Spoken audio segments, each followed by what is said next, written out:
Hello friends, in this video we will cover a topic from company law, that is types of directors. In our previous video we have already covered director concept and its duties. You can check the link for director concept and its duties video in the description box. Now let's move on to its types. There are many types of director under Companies Act 2013 like executive, non-executive, independent director, nominee director, etc. However, professionals and corporates always confuse between statuses of a director as executive director. Many questions usually float like who is executive or non-executive director, who is entitled to get remuneration or not, who is entitled to get sitting fees, etc. and many more such questions.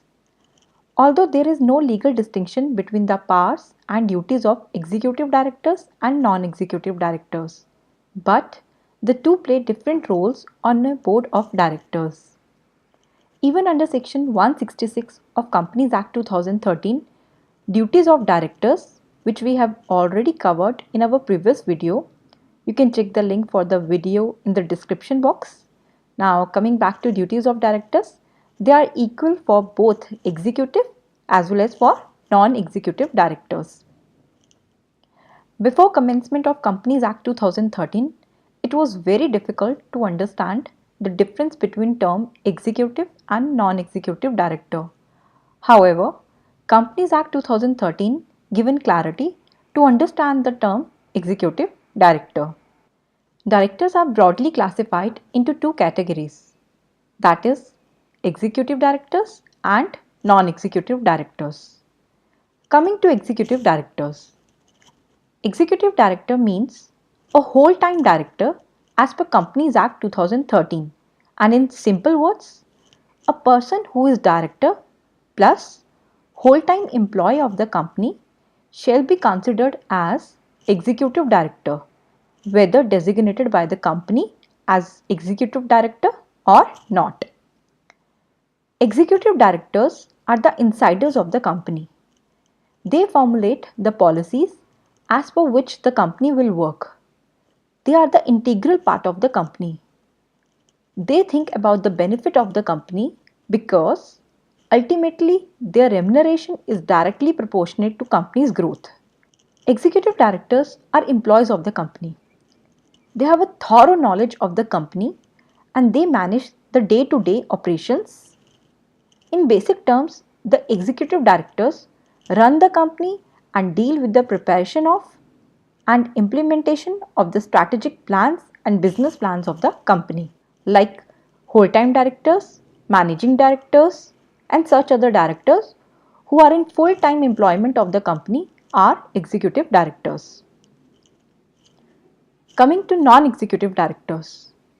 Non-executive directors are the outside directors of the company. They are not employed for a regular job in the company. Rather, they are hired or appointed for some specific purpose. They take sitting fees for attending the meeting of the board. They can be appointed on more than one board, which means they can be part of different companies' board.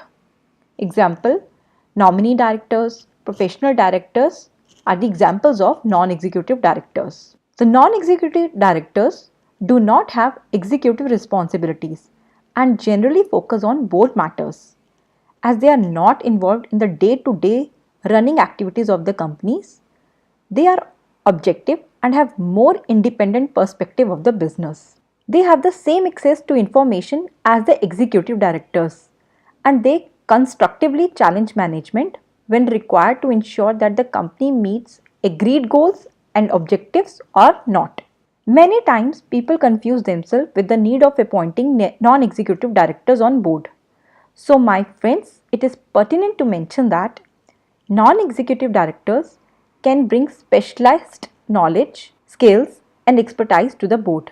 They can provide vital strategic support to the board and can, in some circumstances, critically review business plans from a different perspective to executive directors. As non-executive directors are not involved in the day-to-day business, they can bring fresh and impartial views to the board.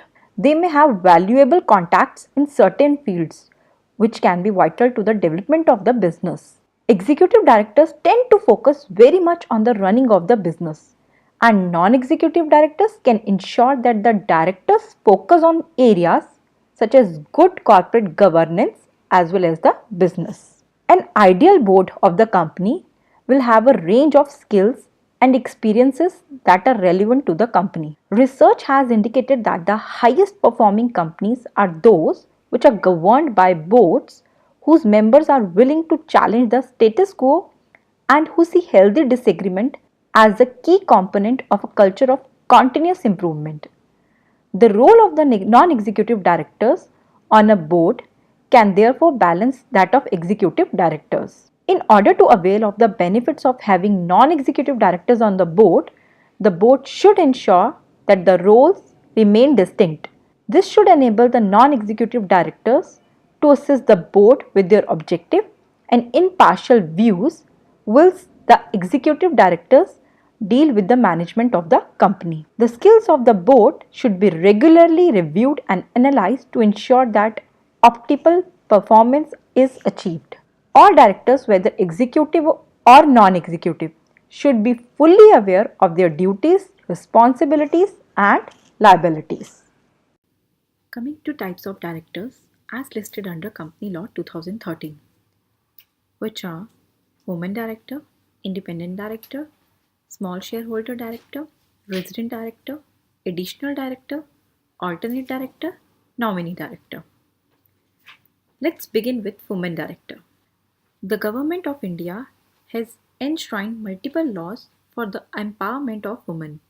The notion of diversity is predominantly used to refer to the addition of various demographic groups in the workplace.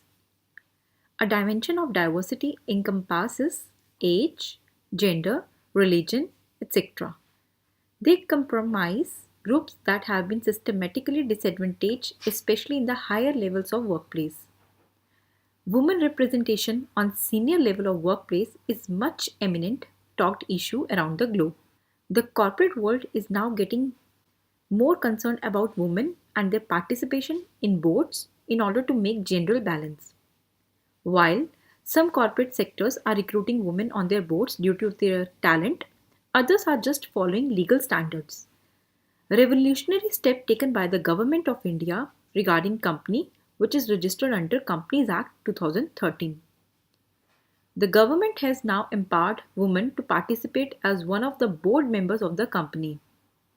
This step towards gender discrimination is welcomed by many leading companies.